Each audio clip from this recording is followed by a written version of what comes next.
kids, comics. Silver-haired Bronze Age babe here, yakking about her comic book collection, and today, another episode of Your Wish is My Command.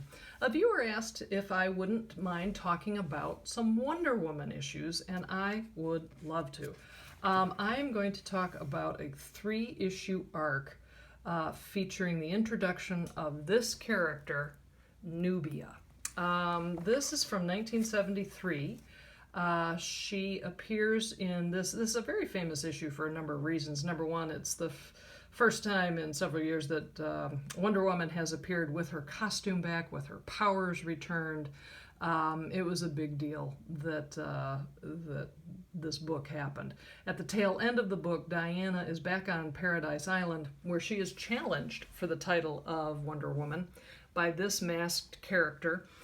They basically fight to a draw, at which point she takes off her helmet and is revealed to be a beautiful character a beautiful woman named Nubia,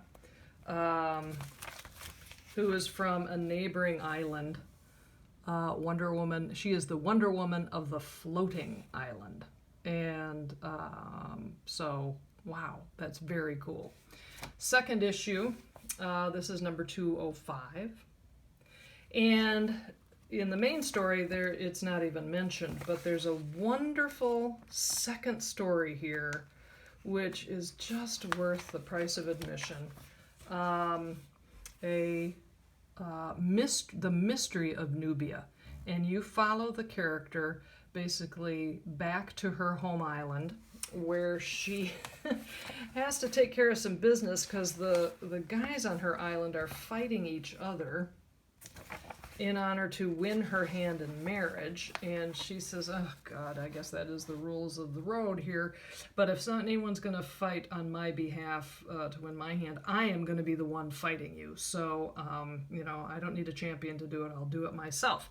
So she takes off and not only should do that, but she takes off the armor and quickly vanquishes the guy who would be her mate. And the story ends with a lovely little moment where she's by herself, where she says, I feel I've been as lonely since the day I was born. I don't remember my mother. I don't remember my father.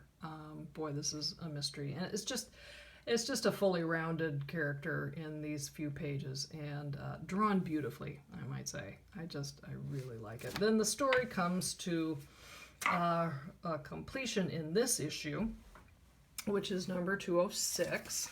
And the story starts with, because, again, women's livers from space and women's livers from Earth.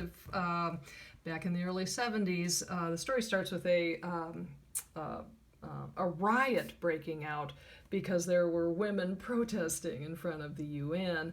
And anytime there's women and picket signs, there's going to be a violent riot. Luckily, Wonder Woman is there with her lasso and calms everybody down.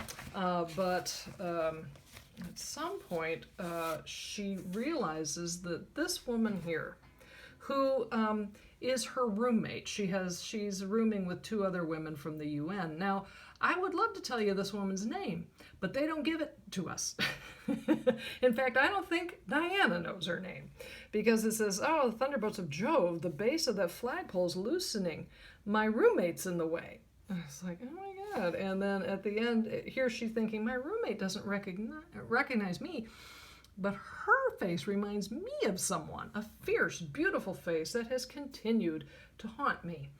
Golly, what do those two have in common? What could it be? So, I mean, really, come on, DC. You couldn't have... Anyway. We move to Paradise Island, where in flashback you find out that actually Diana's mother didn't just form her out of clay, but another child out of clay. White clay, black clay. And so she was going to raise 2 daughters, and very thrilled about it. Sadly, the god of Mars shows up, super bad guy, and he takes one of the children and disappears, never to be seen again. So that's sad. In the meantime, Mars has decided that now is the time to to capture Paradise Island and get rid of those pesky Amazons for good. And so it turns out that he has been raising Nubia. So she is the child that was absconded with, and he's been raising her to be a warrior and to hate Amazons and to hate Paradise Island, and now's your time. And so Diana comes back to Paradise Island and realizes that she and Nubia are going to have to go mano a mano. So that's a great, I love that panel.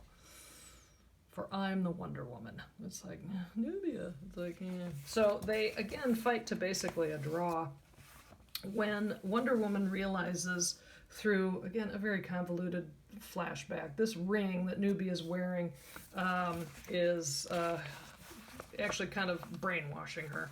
And so Wonder Woman gets the ring off the finger. Nubia, her mind returns to, the kindly, goodly self it is. They team up. They get rid of Mars. Yay! All is well. And so they are like, oh my God, isn't this great? We did a great job. Farewell, Amazon, though I must lead my warriors into ways of peace. So until we meet again, and may it be soon. That's great. So, but then Wonder Woman goes back to Paradise Island, and that's when her mom says, oh, by the way, Nubia's your sister. She was stolen by Mars when she was an infant. It's like, oh my God, all this time? So it says, the end and the beginning. So, it's a great story, head-scratching moments and some really tone-deaf ones as well.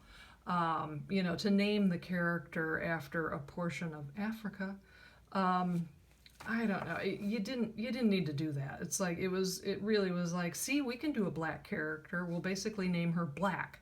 However, I think the character there was so much potential there. And she was just so interesting, and the two of them together was great. Sadly, in the Bronze Age, we never saw them again. There was one issue of Supergirl where Nubia showed up, like for a panel or two, and then there was an issue of Super Friends where they met for literally one page. And I understand that she's back in some.